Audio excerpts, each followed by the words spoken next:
what are we doing today? So I started this mini project inspired by Studio Knit. I will leave you the link below. Of course, whenever I do something, I have to change it somehow. First of all, my yarn is too thin and too soft, so those are gonna be baby boots or slippers. So someone I know had a baby last week, and of course I have to knit something for them, but the thing is, if I knit something, it has to be for winter, so it's not gonna be as small as the original project suggests. It's gonna be a little bit bigger because the baby's gonna grow in 4 or 5 months. So that's why I made it a little bit bigger and a little bit different, because I want this to be a little, so it's supposed to be like this, and then this thing goes round. So my idea is to have this kind of little sort of extra space that she can fold over, and then it's connected like this and like this, and then you get a little slipper. Voila, like that. I hope you can see it. But anyway, I'm gonna show you what they look like when I put them together. So now I've got the soles and one of these, so I'm just about to finish the rest, the other. I'm not sure whether it's gonna be the left or the right. We'll see.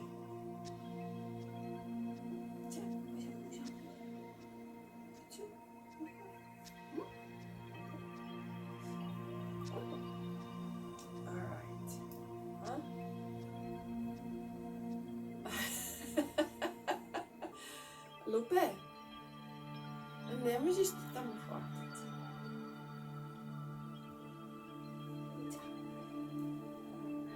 It's very easy to knit when you have 3 cats.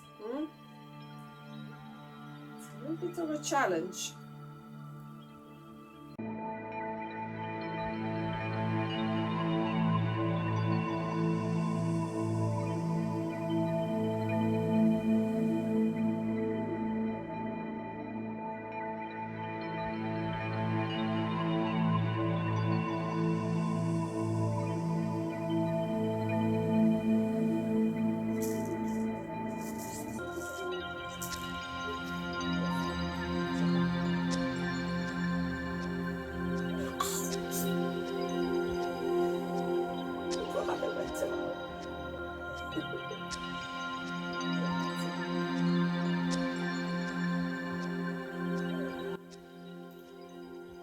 So I was buying some vegetables the other day,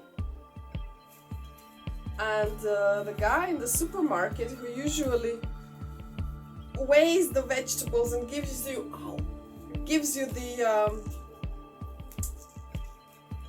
the little barcode, the little sticker. It is.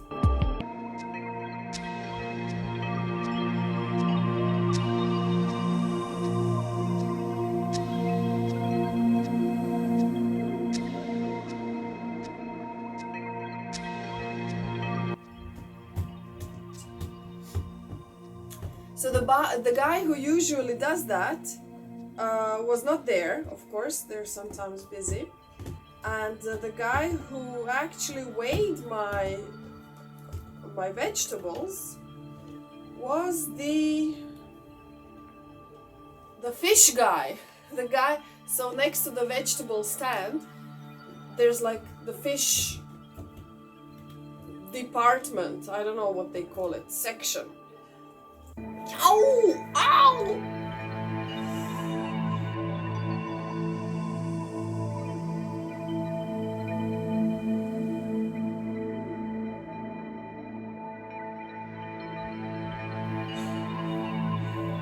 And the guy stinks of fish, you know. He has like fish gloves and fish pants and fish apron, you know. He's like completely fishy. So I was thinking, isn't that kind of insulting to people who are vegetarians and vegans? Because imagine this. Imagine a Muslim guy buying meat, beef or chicken at the butcher's, who was just about, you know, handling the pork, and he's using the same pork fingers and same pork hands and same pork apron to pack the halal beef. I mean, the standard is that in restaurants, the pork part of the kitchen should be divided from the beef part.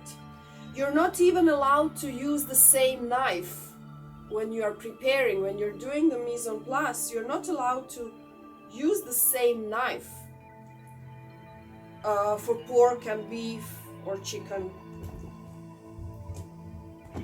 So I'm thinking, if, you know, the difference between the two kinds of meat should be this, you know, big, why isn't there a difference between meat and non-meat?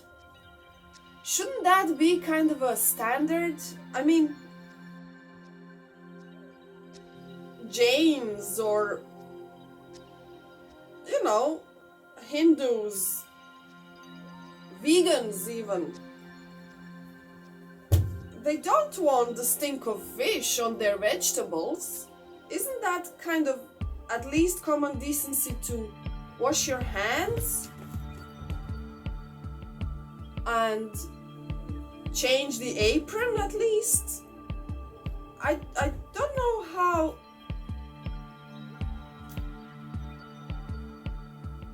Just the other day, a couple of weeks ago maybe, I heard someone on YouTube asking a question about whether they should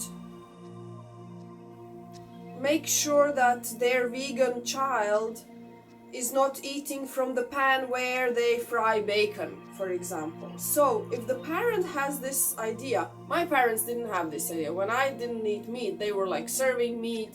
They did not accommodate me at all, and I had to, you know, make sure that I'm taken care of,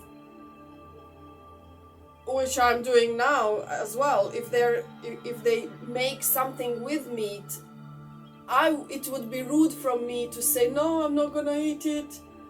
So what I would do is I would just take the soup, although there is meat in it. What can you do? You know, it's common decency. I understand that from my perspective, but then from the other person's perspective, if, for example, you make a pork something, if you put, for example, beans, we usually put the ribs or some kind of pork sausage in the beans.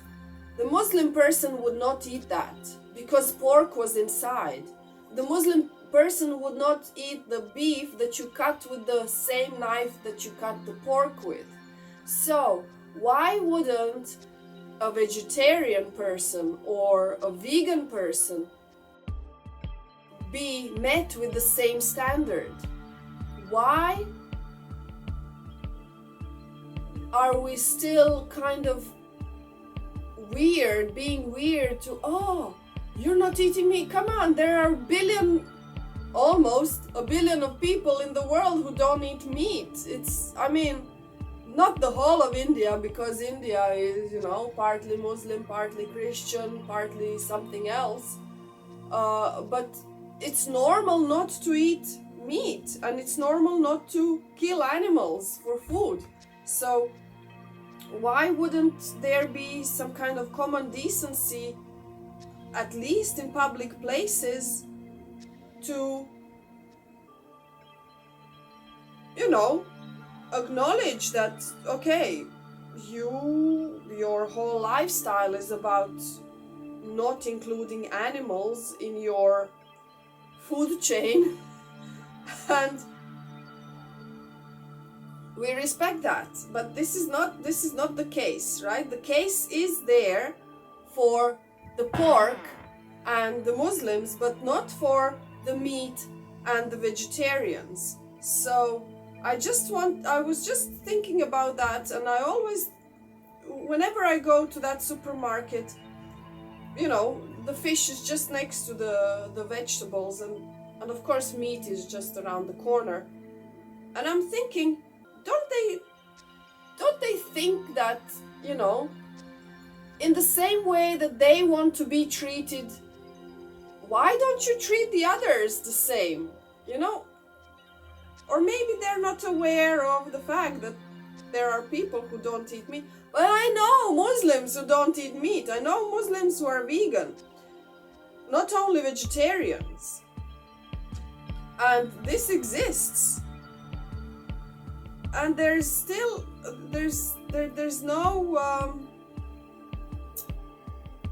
I don't know how sensitivity. There's no sensitivity for the other, right?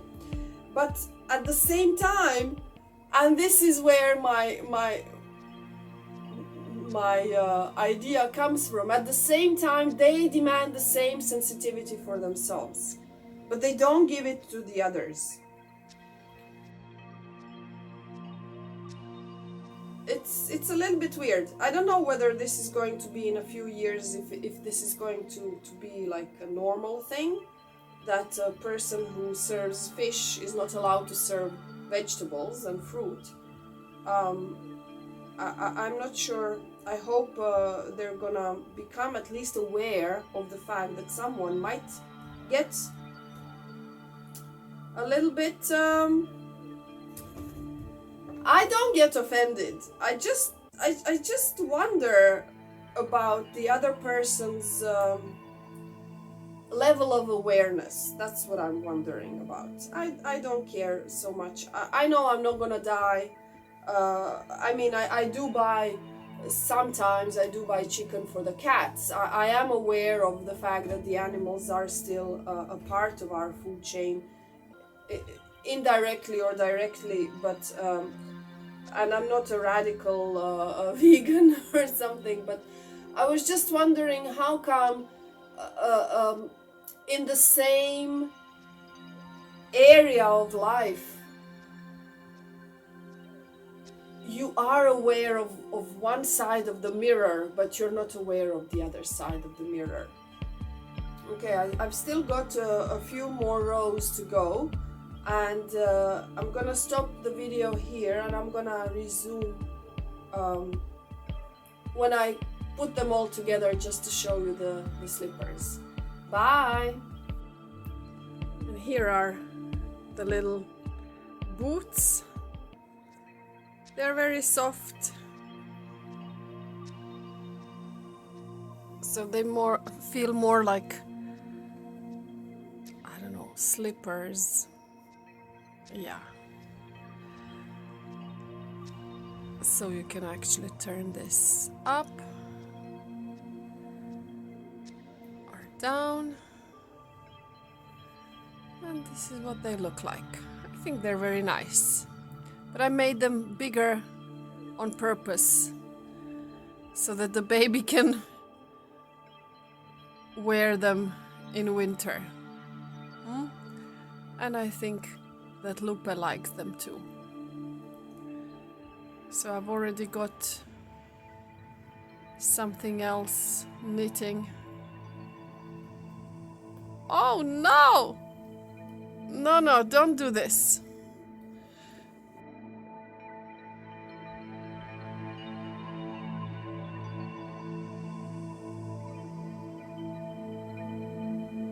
Okay, she didn't do any harm, huh? It's knitted.